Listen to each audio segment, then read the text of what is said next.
Do Jornal Público, este é o Soundbite, Ruben Martins. E hoje no Soundbite, viva Ana Sá Lopes. Olá, Ruben, tudo bem? Ana, parece que temos no Primeiro-Ministro Luís Montenegro o maior apoiante de António Costa, pelo menos dos últimos dias. Vamos ouvir o Primeiro-Ministro. Este empenho não é apenas por ele ser português.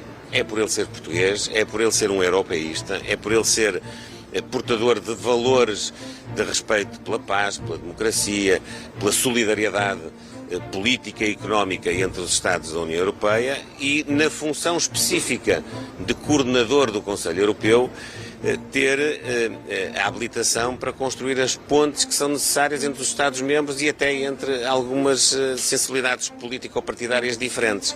É mesmo, Ana? Luís Montenegro tornou-se no maior apoiante de António Costa? Exatamente. É inesperado isto? É completamente inesperado.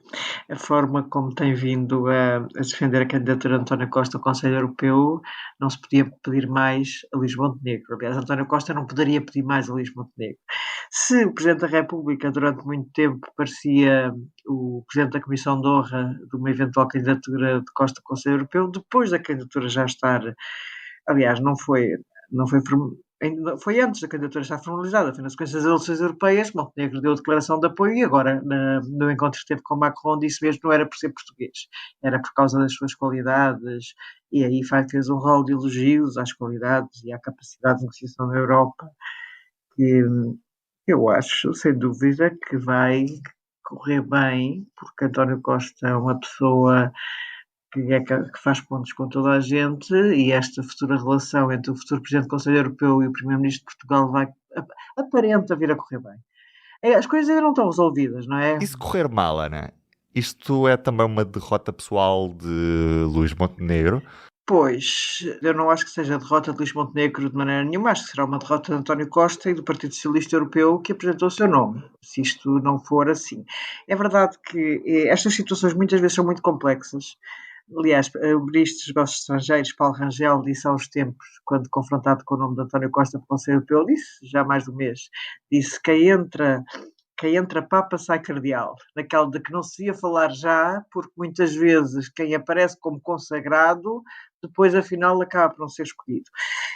Tudo indica que será António Costa o escolhido, mas é verdade que o Partido Popular Europeu, a maior família política, começou a pôr questões, houve Donald Tusk, da Polónia, pôs bastantes questões à volta do nome de António Costa. E agora também sabemos que Meloni está a reunir as forças no sentido de tentar arranjar uma alternativa que valorize o crescimento da extrema-direita em termos europeus, porque esse crescimento não aparece depois representado nos cargos de topo da UE. Sim, Meloni está furiosa e deu a entender no jantar de segunda-feira dos resultados das eleições europeias, onde de facto a extrema-direita, a direita populista radical, teve uma enorme subida de não estar representada. Mas a verdade é que não está representada, mas quem pode eleger os dois maiores partidos e o PS, os socialistas europeus, só elegem a Ursula von der Leyen se não estiver a extrema-direita, se não for aliado da extrema-direita. Portanto, temos aqui uma certa complexidade.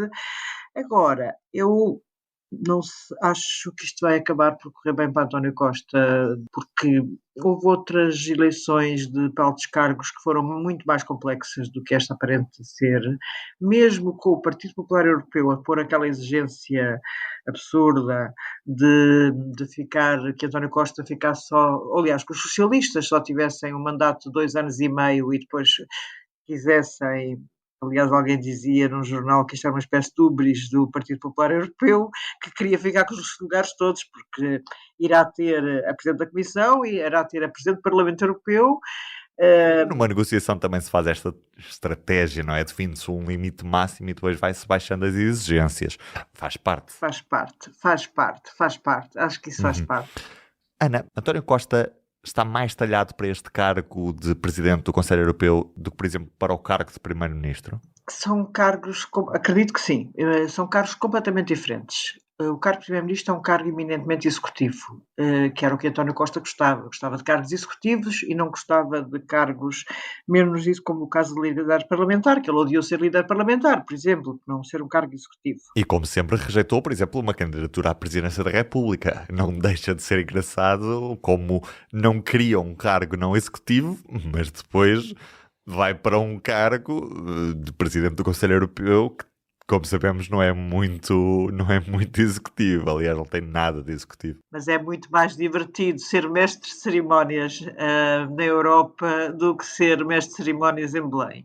E aí eu percebo perfeitamente a escolha de António Costa. E, de facto, o papel do Presidente do Conselho Europeu é um papel muito simbólico, é um papel em que vai tentar alguns acordos com as outras famílias políticas e, quando quer, António Costa é capaz de fazer consensos, quando quer, quando não quer, mas na Europa vai querer. Portanto, provavelmente ele é capaz de ser o homem certo no lugar certo. Não...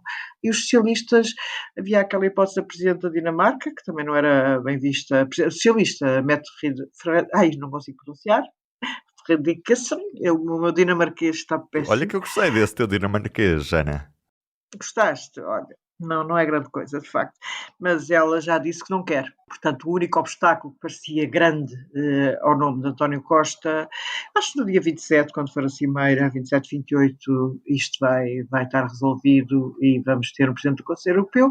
Aliás, há uma entrevista, eu às vezes cito isto, porque acho que a entrevista foi um bocado clandestina, do Clube de Jornalistas, onde participaram os jornalistas todos os jornais, António Costa, onde ele disse, naquela altura, que estávamos muito longe de existir a Operação Influencer, estávamos muito longe, e na altura ele disse uma frase que foi perguntado se aceitaria o cargo de Presidente da Comissão, o cargo de Presidente do Conselho Europeu. Ele disse, Presidente da Comissão, nunca. Ao fim de mais de 40 anos de vida política executiva e não executiva, não quero um cargo executivo.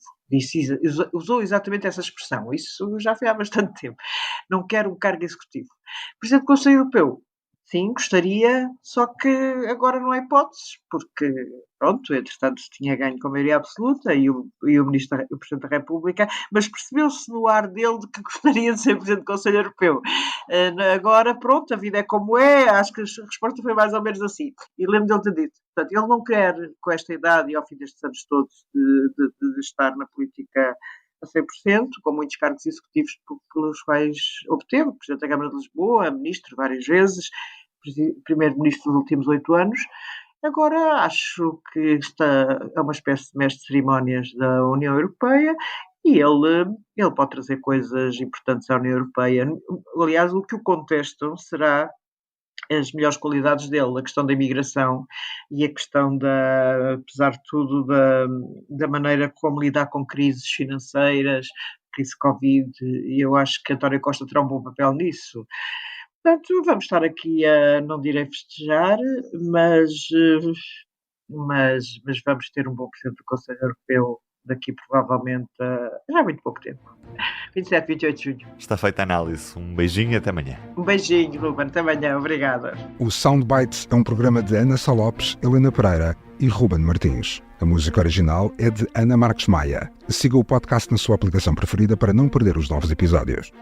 O público fica no ouvido.